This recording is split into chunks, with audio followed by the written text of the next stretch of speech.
Il aime bien la musique, mais il aime surtout l'actualité qu'il vous propose chaque matin dans sa revue de presse. Renaud Kobia, bonjour. Bonjour, Angel. Ça va bien? Ça va super. Allons-y avec la première information. Eh bien, c'est la campagne pour les législatives qui est ouverte. Oui, c'est bien cela. Depuis 0h ce vendredi 26 février, la course aux voix pour les législatives est engagée pour les candidats à l'hémicycle. Fraternité Matin lance à sa une à ce sujet que le RHDP, le PDCI, le FPI, EDS, l'UDPCI, en tout cas toutes les formations politiques nationales ainsi que les indépendants sont tous sur le terrain afin de convaincre la population de porter leur choix sur leur candidat.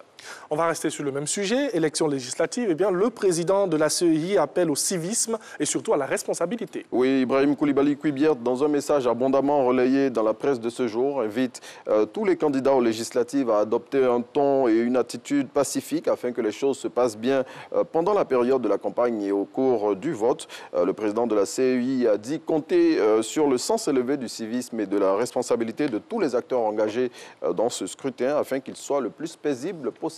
Allez, on change de sujet. Augmentation des impôts. Les commerçants interpellent les autorités ivoiriennes.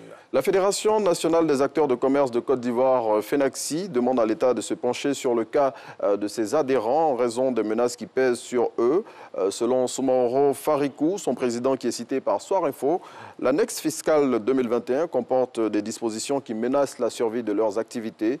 Il a invité les autorités ivoiriennes à revoir certains points de cette annexe afin d'éviter la faillite à plusieurs entreprises et surtout éviter une augmentation du prix de certains produits de grande consommation tels que le riz ou la viande importée.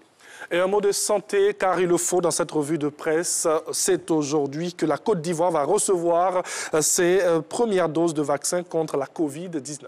Oui, tout à fait. C'est ce matin que vont arriver ces vaccins qui vont permettre de freiner la pandémie dans notre pays. Cette situation a été rendue possible grâce au mécanisme COVAX, dont la Côte d'Ivoire est partie prenante.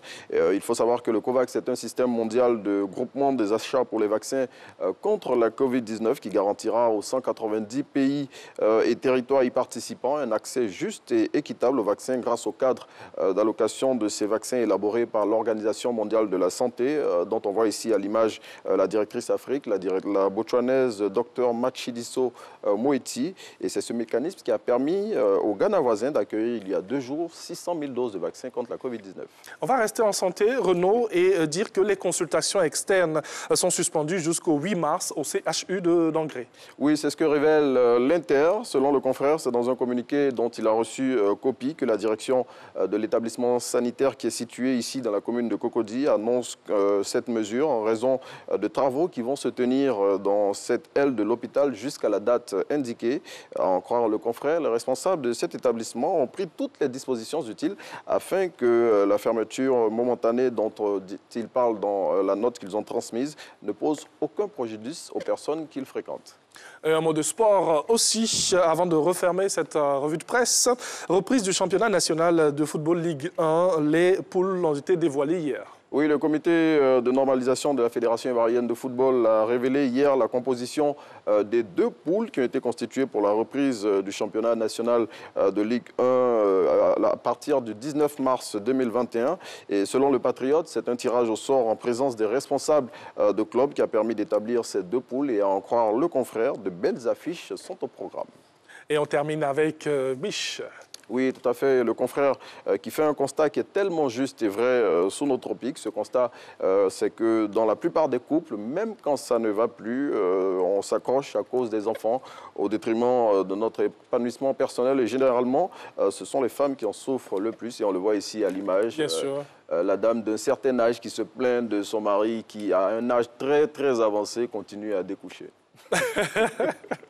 Bon, elle dit qu'elle reste malgré tout à cause des enfants. Bon, quand on voit les enfants avec leur corpulence, c'est toutes les barbes qu'ils ont, on se demande bien si c'est à cause de qu'elle reste. Quoi. Mais en même temps, quelque part, c'est une vérité.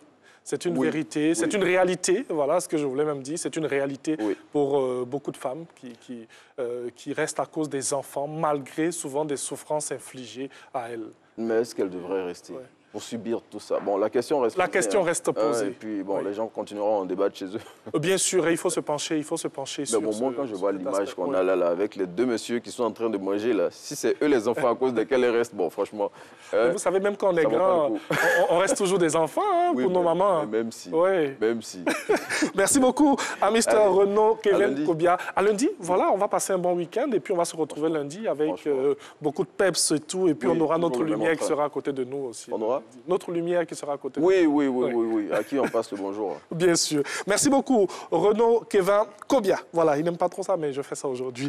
Allez, comme tous les vendredis, vous avez droit à la routine matinale.